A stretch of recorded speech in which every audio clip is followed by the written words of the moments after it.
ស្នងការខេត្តកំពង់ស្ពឺសន្យាផ្ដល់យុត្តិធម៌ឲ្យជនរងគ្រោះដោយសារគ្រាប់កាំភ្លើងមេប៉ូអង្ក្រង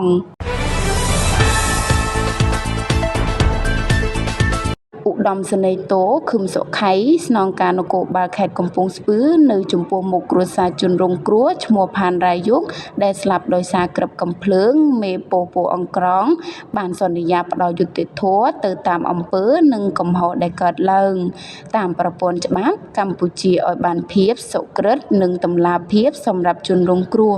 ការសន្យារបស់លោកឧត្តមសេនីយ៍តូខឹមសុខៃក្នុងពេលដឹកនាំមន្ត្រីក្រមអូវាទចូលរួមបុណ្យសពជនរងគ្រោះឈ្មោះផានរាយុគភេទប្រុសអាយុ17ឆ្នាំនៅភូមិព្រៃស្រួលឃុំពោអង្ក្រងស្រុកបោះសេតខេត្តកំពង់ស្ពឺដែលបានរងគ្រោះថ្នាក់ដោយសារតែគ្រាប់កាំភ្លើងរបស់លោកនាយប៉ូនគរបាលរដ្ឋបាលពោអង្ក្រងកាលពីយប់ថ្ងៃទី3ខែតុលាឆ្នាំ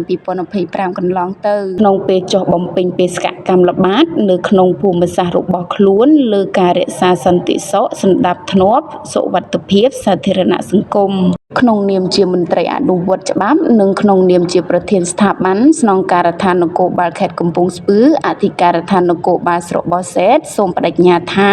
នឹងយកជាបទពិសោធន៍សម្រាប់ការបំពេញភារកិច្ចរបស់កងកម្លាំងនគរបាលជាតិទាំងមូលសូមការអព្យាស្រ័យសុំទោសពីក្រុមគ្រួសារនិងសន្យាថានឹងផ្ដល់យុត្តិធម៌ជូនក្រុមគ្រួសារសពក្មួយប្រុសផានរាយុគទៅតាមអំពើនិងកំហុសដែលកើតឡើងតាមប្រព័ន្ធច្បាប់ព្រះរាជាណាចក្រកម្ពុជាឲ្យបានភាពសុក្រិតនិងតម្លាភាពសម្រាប់ជនរងគ្រោះលោកស្នងការប្រកាសធានាថាយុត្តិធម៌ត្រូវតែកើតមានឡើងចំពោះសកម្មភាពដែលបង្កឡើងដោយមន្ត្រីនគរបាលពោអង្ក្រងនៃអធិការដ្ឋាននគរបាលស្រុកបោះសេតនេះនឹងយកជាគំរូសម្រាប់ជាមេរៀនចែករំលែកបន្តទៅតាមបណ្ដាប៉ុស្តិ៍នគរបាលនៅទូទាំងខេត្តកំពង់ស្ពឺទាំង88